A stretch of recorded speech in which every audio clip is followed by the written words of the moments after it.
We saw our first injury at Broncos training camp. Plus, DJ Jones had the media laughing when he called out a certain position group. Welcome into your Denver Sports Daily for August 1st, everyone. Let's go. Taking you through your morning headlines, it's Denver Sports Daily with Rachel V. Hill. Now, before we get into the laughing that DJ Jones did, we've got, of course, chat about the injuries. Through the first week of training camp, the Broncos avoided any significant injuries. On Wednesday, their luck, unfortunately, seemed to change. Quinn Bailey was taken onto a cart with an air cast on his leg and put in an ambulance and headed to a local hospital.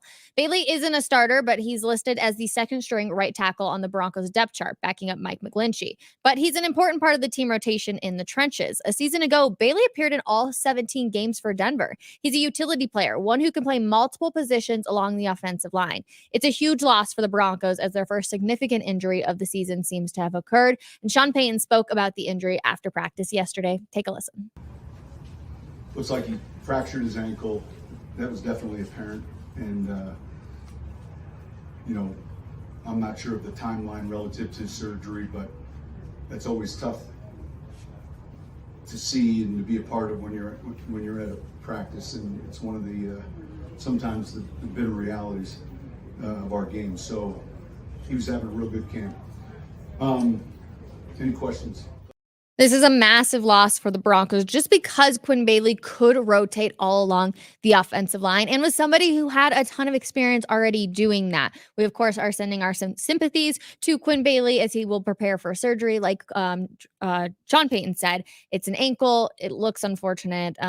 Cecil Lammey even was on 104.3 The Fan yesterday, and he talked about how he thought he even heard it too, which just brings chills to your body. So we are sending all of our best to Quinn Bailey as he obviously will be going on season IR. That was announced by the Broncos today, and we look forward to seeing him back out there hopefully next year. Now, moving on to DJ Jones. He was asked about going into year 8 in the NFL and handling his body and all of the things that come with it. He's looking for a contract extension, but he says last time he did just that, it kind of backfired on him. But going into year 8, handling his body, is it a little bit harder? Well, he made the media laugh a ton yesterday. Take a listen. Oh, yeah. Yeah, if anybody tells you no, they're lying. Or they're a kicker. You gotta hone in on the details as far as your body goes. If you have any surgeries or anything, you gotta take care of things before you come out here. DJ Jones is such a quiet, soft-spoken person. Even I was standing in the back of the media yesterday when he went up to the podium, and I had to inch my way up just to hear what he was saying because he's so soft-spoken. So when he's out there cracking jokes like that, you can't help but laugh. And yeah, unless you're a kicker, you are feeling it in your body. I feel like you're going to feel it every single day, no matter what. But he was really great. It made us all laugh. And on a day where unfortunately Quinn Bailey got hurt, it was nice to have, something a little lighthearted that was able to cheer up the room. And so DJ Jones did exactly that. We got your participation list coming out of yesterday because edge rusher Nick Benito saw some team period work after dealing with some back issues. Safety Brandon Jones worked out on the side field as he recovers from a hamstring injury. Offensive lineman Nick Gallarello worked on a side field. And then JFM was still gone due to a death in the family. After practicing 3 days in pads too, the Broncos will be in shells for Thursday's session, but they are expected to go back in pads on Friday. You guys all know the chain gang, right? The NFL is hoping to get rid of the infamous chain gang, which is a huge bummer because personally, I like the guys, even down there on the sidelines. I think they're cool. But some new technology that will measure first downs more quickly could be coming out. And we all know NFL games are already pretty dang long. So if even you can take out 5 minutes throughout the 3 hours, it will definitely bring down the time just a little bit. But the league plans to test a new Hawkeye system from Sony during the 2024 preseason. It would use stadium cameras to track the ball and instantly notify official when a first down is gained without bringing the game to a halt for a chain measurement. If successful, the Hawkeye system could be implemented as early as the 2025 season. Okay, I get it. Technology is growing and it's really, really fun. But is there anything better than knowing you're going to be bringing the chains out and looking at the TV or the video board and being like, okay, is it going to be this big? Are we going to have an inch or more that they're going to have to get? Or did they get the first down? The anticipation and the excitement of the chain gang, I feel like you can't replace that. And so I get it. Technology, it's growing all the time. But those moments, I mean, I can remember so many games where I was like, oh my gosh, here comes the change. Are they going to make it? And I just feel like losing that would be so unfortunate. We'll move on to the Olympics, though, because Nikola Jokic made history yet again. And this time it's Olympic history. We're used to it with Nikola Jokic. Obviously, all throughout the NBA, we get a bunch of tweets that are like, Nikola Jokic made history against this team, against this team, against this team. Well, Jokic finished with 14 points, 15 rebounds, 9 assists, 2 steals, and 1 blocks in just 33 minutes as Serbia cruised to a 107-66 victory versus Puerto Rico to move to 1-1 in the Olympics. Obviously, their loss going to the USA, but he became the first player in Olympics history to combine for 10 plus points, 15 plus rebounds, and 5 plus assists. Jokic and Serbia will play again on Saturday against South Sudan, wrapping up group play. And with a win in that game, they'll be headed to the quarterfinals, eyeing a medal and perhaps a rematch with Team USA. So we see Jokic obviously all the time making history, and we love him for that. It was unfortunate. I think that they lost to Team USA, but at the exact same time, like, go red, white, and blue. I don't know. I feel like I'm just so contradicted in this because I like love Nikola Jokic. I love what he's doing. I love seeing him make history, but at the exact same time, got to root for America too. So if there's a rematch, I feel like either one, I'll be happy if they walk away victorious, which sounds kind of like a cop-out, so don't hate me for that. We do have your Olympic update with the United States, though, because the USA men's basketball team defeated South Sudan 103-86 on Wednesday, and then leading the way with scoring was Bam Adebayo with 18 points. The win makes USA's 2-0 record in Group Phase C and advances to the team's quarterfinals. Simone Biles had shared what her Olympics team's nickname is, and I think this is just kind of funny. She posted pics on Instagram and wrote, official team name just dropped, Golden Girls.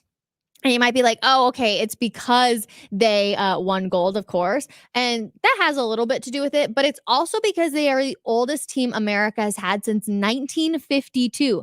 Biles, 27, is also the oldest American woman to win an Olympic medal in the sport in 76 years. The average age for the team, get this, is 22.5. So I mean, Simone Biles is obviously super old, but the fact that 22.5 is the average age for a team, they're the Golden Girls because they're all just a little bit older, but they're still able to bring home gold. Last one for you. The women's rugby team also made Team USA history on Tuesday by earning its first ever medal in the bronze medal game against Australia.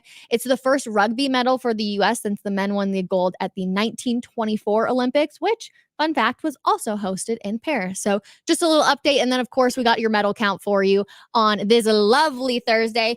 The U.S., we moved back into 5th. Thank goodness. Happy to see that. They were down in 7th yesterday, but China still holding on with 11 gold medals, but the U.S. with the total medals at 31 leading the way. So always good stuff to see out of the Olympics there. I can't believe that they're just flying by. Things are flying. I can't believe it's August 1st. Does anybody else feel like that? I'm like, how is that even possible? How has that happened? Checking comments real quick. Nice hat. Thank you. Loving the hat, Rachel. Thank you. Good morning, Rachel. Cute hat. Looks great. Thank you. Thank you guys for the love on the hat. It's going to be a hot one out there today at Broncos training camp. We got a long practice going to 12:30. They're going to be in shells like we talked about. So not as much excitement. And when there's not as much excitement out on the field, you tend to notice the heat a lot more. So I was like, it is going to be a hat day for sure. Good morning, Rachel. Have a great day. Hopefully we know more today on Quinn. It was such a bummer. I actually wasn't at practice yet when he unfortunately got hurt. Will Peterson was there. You can tune into Coffee Break. He describes the environment and what happened on the hill and with the team and the offensive line and everything when he went down and was obviously transported via ambulance to a hospital. So tune into Coffee Break 12 p.m. today. We discussed that. But he is on season IR, so we probably won't hear too much more on it. And Sean Payton already kind of discussed that it was an ankle that he obviously had fractured. So I don't think we'll really hear anything more besides when he possibly gets surgery, which I would assume will be in the next week, maybe 2 weeks, depending on the schedules. Let's see. First of all, I love this so much that we are hanging out and we have all recognized each other and we're saying Ron and Roy. Like, I love that. I love that this has become such a family type thing. So thank you guys for commenting every single day. Stay cool at camp. Can't wait to see you. Yes, you guys. So this will be my last day at camp for this week because I am doing my wedding shower this weekend. So we have family coming into town. So I cannot wait to see you guys either. Get here safely and make sure you drive. And hopefully the smoke's not too bad either, obviously with the fires going on.